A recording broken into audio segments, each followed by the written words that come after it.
पूजे आदिवासी जंगल रखवाला रे।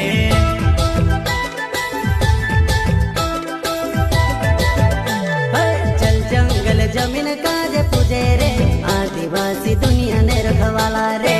बाप देव खतरी काजे पूजे रे आदिवासी सबसे निराला